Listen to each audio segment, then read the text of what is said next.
Assalamualaikum warahmatullahi wabarakatuh. Salam sejahtera bagi kita semua. Yang terhormat Ibu Maya dan rekan-rekan yang berbahagia, pada kesempatan kali ini kami dari kelompok 5 akan mempresentasikan tentang bab 4, yaitu eskalasi komitmen.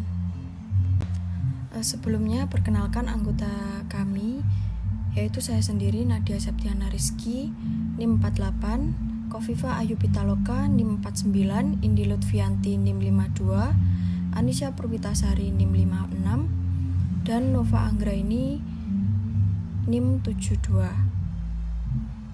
Baik, langsung saja ke materi pembahasan. Baik, saya Nadia Septiana Rizky NIM 48. Di sini saya akan menjelaskan tentang pengertian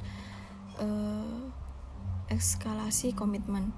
Eskalasi sebagai keputusan untuk tetap melanjutkan suatu proyek, bahkan ketika berdasarkan hasil analisis ekonomi mengindikasikan bahwa proyek harus dihentikan.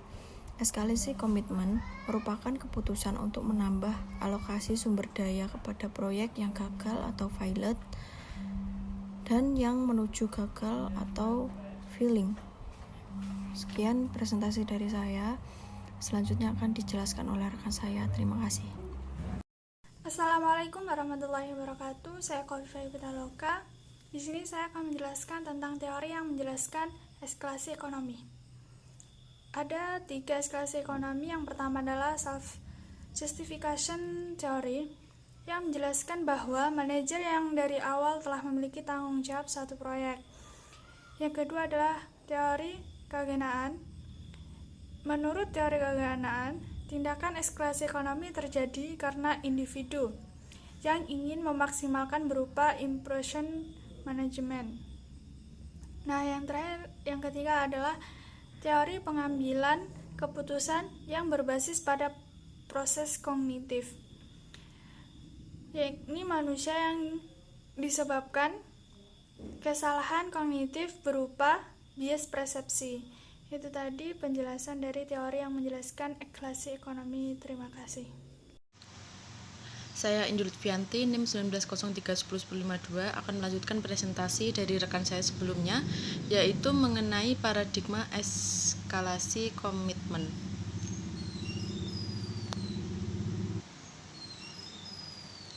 The Unilateral Escalation Paradigm. Pada The Unilateral Escalation Paradigm ini, semua justifikasi terjadinya eskalasi komitmen adalah terletak dalam individu. Individu melakukan eskalasi komitmen pada keputusan yang sebelumnya diambil.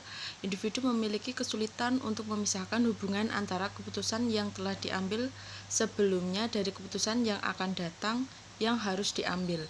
Konsekuensinya adalah bahwa kita mengarah pada bias keputusan dan individu mempunyai tendensi untuk eskalasi komitmen. Terlebih setelah menerima umpan balik negatif, Bazerman, Scorman, dan Gottman 1980 menyatakan bahwa kecenderungan untuk eskalasi komitmen dipengaruhi oleh derajat perasaan kecewa oleh pembuat keputusan pada saat terdapat umpan balik negatif dari keputusan awal yang dibuatnya. The Competitive Escalation Paradigm. Pada paradigma unilateral escalation, kecenderungan terjadinya eskalasi komitmen karena alasan individual. Sedangkan pada Competitive Escalation Paradigm, eskalasi komitmen juga didorong karena adanya persaingan dengan pihak lain. Misalnya eskalasi komitmen pada proses lelang, adanya persaingan dengan pihak lain akan meningkatkan eskalasi komitmen. Terima kasih. Assalamualaikum warahmatullahi wabarakatuh. Saya Anisya Purwitasari, NIM 19031056 akan menjelaskan tentang mengapa eskalasi komitmen terjadi. Yang pertama yaitu bias persepsi atau perceptual bias. Bias persepsi terjadi ketika individu telah memilih keputusan tertentu dan memilih informasi-informasi secara selektif untuk mempertahankan komitmen pada keputusan yang dipilihnya. Yang kedua yaitu bias pertimbangan atau judgmental bias. Keputusan diambil setelah menyaring informasi yang akan digunakan untuk mengambil keputusan selanjutnya. Yang ketiga yaitu impression management. Penghargaan yang didasarkan pada hasil saja akan mendorong eskalasi komitmen. Misalnya pada contoh manajer kredit yang memutuskan membeli kredit pada tuan B. Apabila penghargaan didasarkan pada hasil, maka manajer kredit akan menyembunyikan hasil yang buruk melalui eskalasi komitmen, yaitu dengan melakukan pemberian tambahan kredit. Yang keempat yaitu competitive irrationality.